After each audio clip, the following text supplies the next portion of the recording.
Welcome back, everyone, to Pontos Fathom Hobbies. This is Season 2, Episode 4 of our return to original Dungeons & Dragons. We've got the um, Men and Magic, Monsters and Treasure, and Underworld and Wilderness Adventures booklets on the table.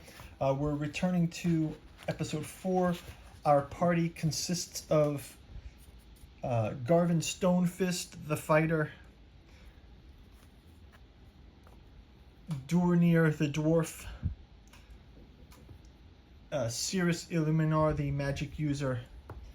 We've also got Thalion Spoil Inc, the not so dexterous elf, and we've got Erevan Shadowleaf, who was injured in our encounter. They encountered a basilisk in the last mine, so they had traveled back from the mine. So to summarize our characters' adventures so far, they had come from the quaint town of Eldoria, nestled deep in the verdant hills. They went out to the Dunmigon mines that had been recently closed because a passage was discovered there to a dungeon which was populated with monsters inside of the verdant hills. They attacked ogres, and they were able to fight a ghoul, but then upon their victory they discovered a basilisk. And I would be using this miniature here for the basilisk. We've got a basilisk. They had discovered this basilisk in a secret chamber. They weren't able to access it, but they knew the basilisk can turn to stone, and they retreated back to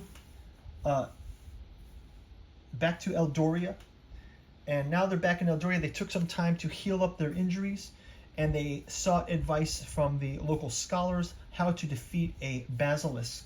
So that's where we're going to take it from this part of the story.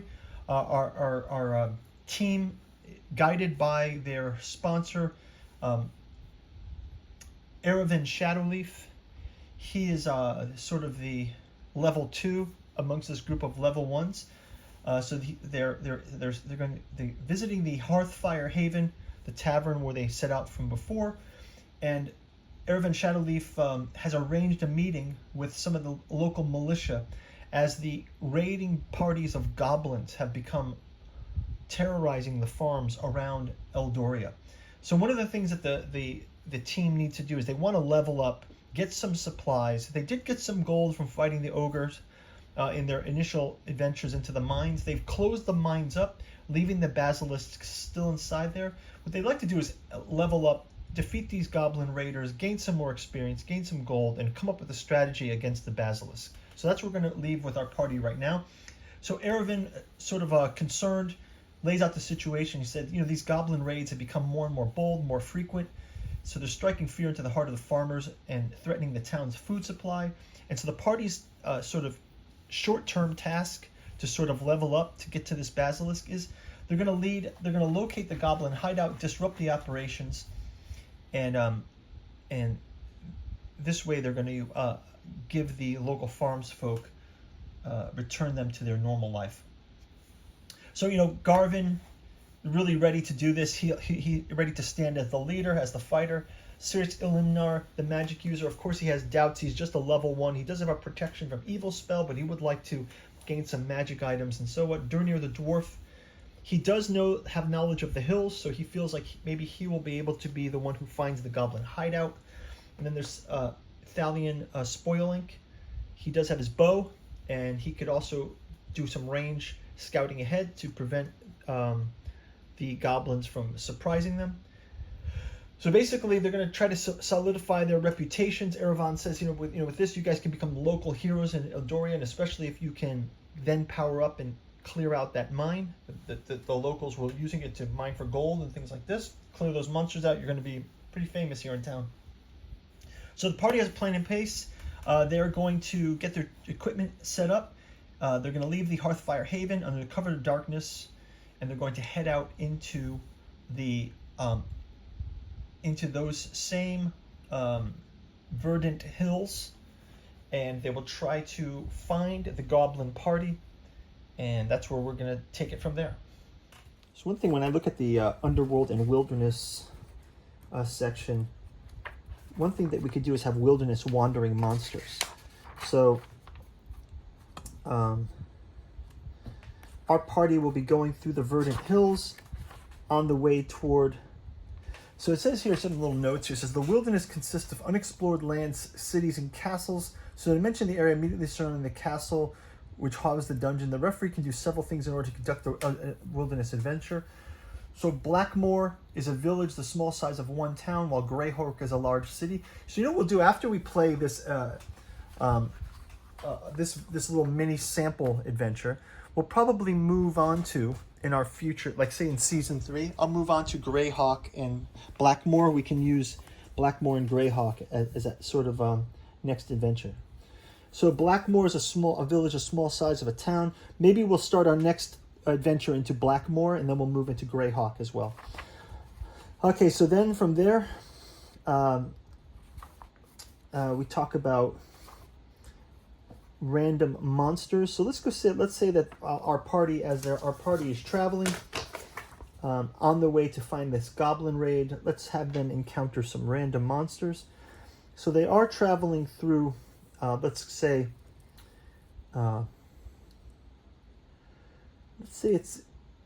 it's 5 or 6.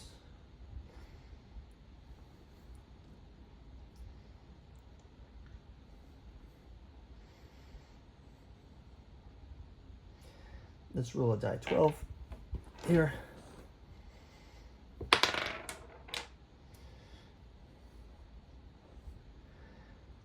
So one thing that they do encounter on the way through this is actually our elf can roll a test, and our other elf can roll a test as well. So Erevan, our more skilled level 2 sponsor, he hears some rustling off into the sides. We come across some pixies. The pixies are allied with us. They're somewhat mischievous, but we are able to sort of pass them by. The elf is able to pass them by without too much encounter. But now as we enter into the area of the goblin raiders, let's say that we've come across a goblin raiding party, and let's just have our goblins come out here. Let's open this up to be like sort of a full thing. We hear them approaching first. Our bowmen are going to get ready, and there's a party of 6 raiding goblins that are coming into this area. So our party's attacked by 6 goblins. We'll go ahead and make a roll, and we're going to be able to let our bowmen go first. Our bowmen, let's read a little bit about goblins. We're going to pull out volume 2. Goblins, we've got hobgoblins. Goblins are small monsters as described in chainmail. They see in dark or dim light, but when they are subjected to full subtract -1 for the attack. They attack dwarves on sight. So one of the goblins yells, he says, "We smelled your dwarf from the woods." It says they're also described in chainmail, so we can go and reference the chainmail description of goblins. It says goblins and kobolds. Goblins and kobolds see well in dim darkness. They do not like bright light, so this is why we're fighting them at night. Hoblins, kobolds, and will fight any dwarves or gnomes within charging distance.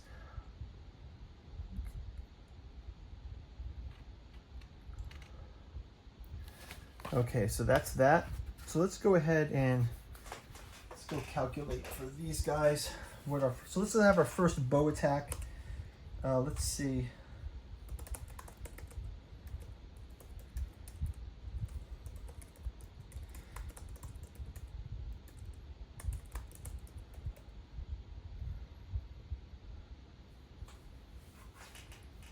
So for our goblins, let's just kind of detect their points here.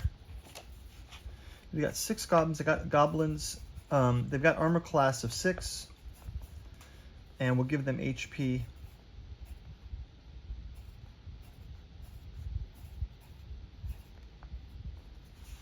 They're not that powerful, and our group will.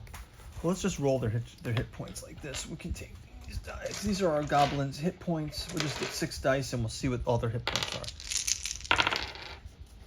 So we've got 6, 4, 4,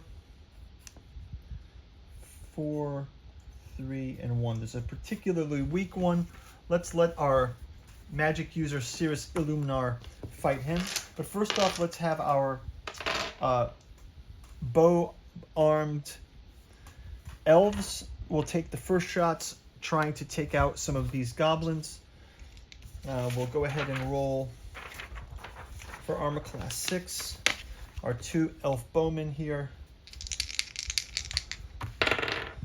They rolled a 1 and a 15. So Spoil Ink rolls the 1. He actually breaks his arrow. So he's notching the arrow. He shoots it right into the ground, shatters an arrow. But 15 does hit, and we get to roll damage on this one. So one of our goblins suffer 2 hit points of damage, bringing one of them down to 2.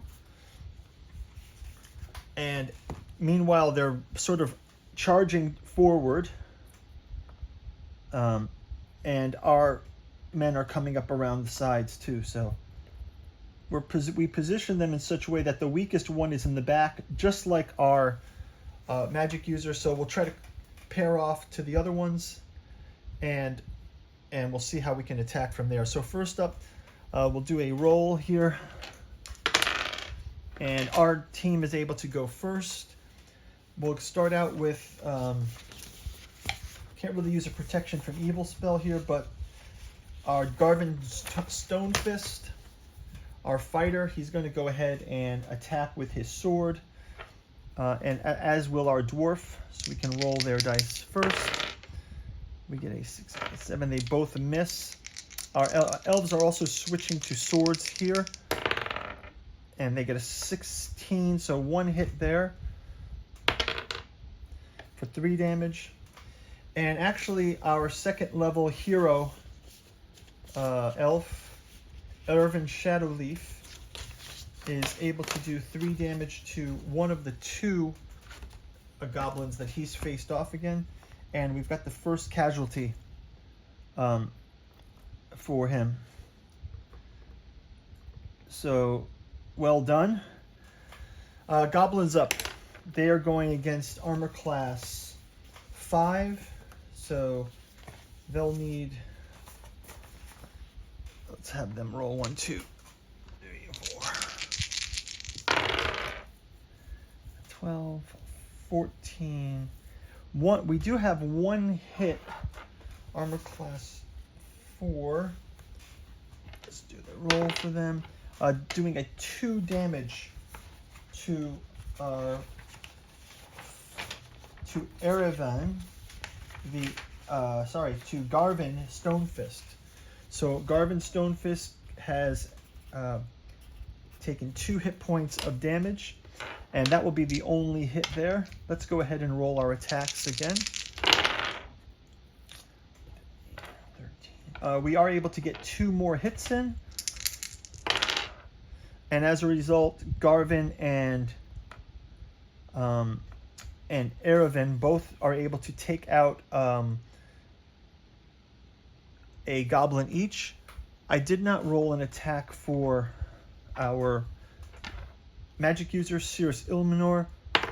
He misses.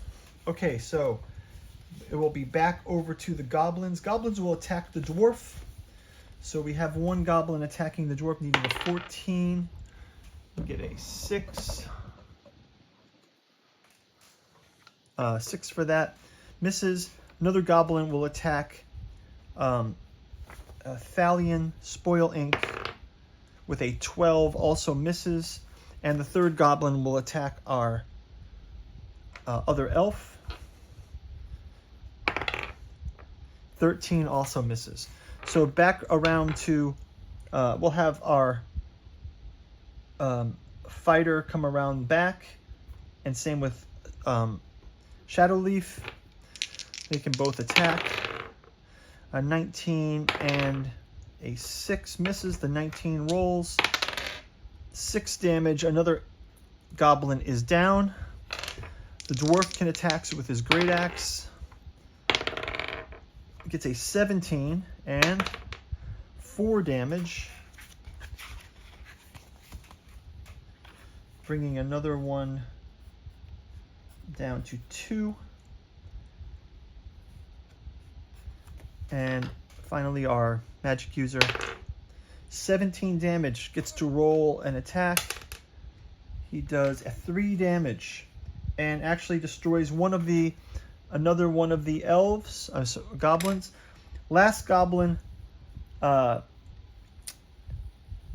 actually, the dwarf will try to tackle the goblin. Let's see, the dwarf will try to tackle him. Gonna throw his axe like into his feet. So he's just gonna roll a test here as an attack to tackle. And he gets a 16. So he actually knocks the goblin down.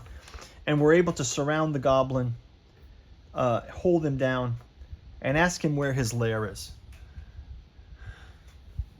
So the party interrogates the captured goblin, and he fearfully reveals that they're actually from an area that sounds very close to the mines.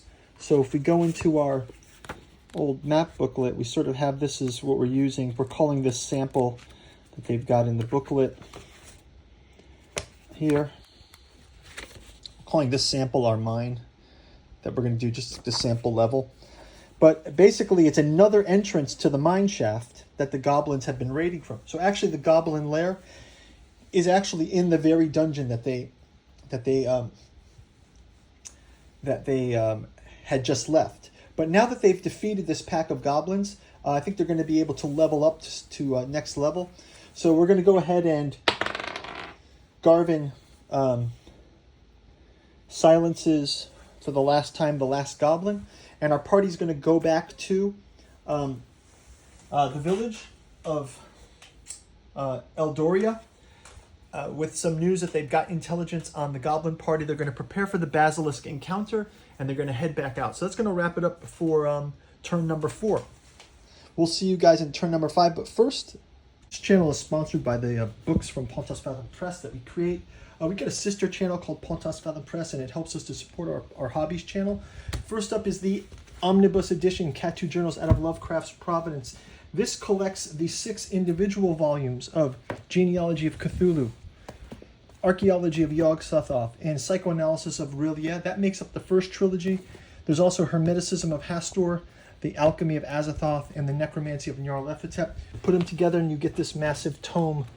You can buy these individually. You can go check out our podcast or our Patreon as well and get some information on these before you buy. But it helps to support our channel, so really appreciate that. We've also got out there The King in Yellow and Lost Carcosa and the Yellow Sign, Tales of the Yellow Sign, Volume 1 and 2. We're also putting together some podcast lecture notes. We've been doing a podcast now for a couple of years since the lockdown. We've got topics on Lovecraft, Frank Herbert, Philip K. Dick, pulps like Conan, Solomon Kane, John Carter of Mars, even anime like Evangelion and Bleach, Song of Ice and Fire, Tolkien, and our esoteric dragon mysteries, decoding the dragon symbol in myth and occult traditions. Finally, the Dune saga, Frank Herbert's Dune, super popular with the release of Dune 2. This is William Mitchell's Alchemy and Anthroposophy in the Dune saga, getting behind what makes Dune such an interest with people. Some of those Jungian, alchemical, and anthroposophical themes, but also digging deep into things like the ethics of the God Emperor Dune, the politics of Dune Messiah, and looking into Herbert's influences from Samuel Butler into some of those powers of the Bene Gesserit, Bene Tleilax, and even in looking into the war against the machines. Finally, we've got Artificial Psychology of Desiring Machines, August Moldenhauer, William Mitchell, digging deep into the rise of machine intelligence and looking at that balance between machinic desire and also the automation of humanity. So really something compelling for these days. Go check it out. Helps us support the channel. You can also check out our Patreon. And as usual, like and subscribe. Thank you guys for watching.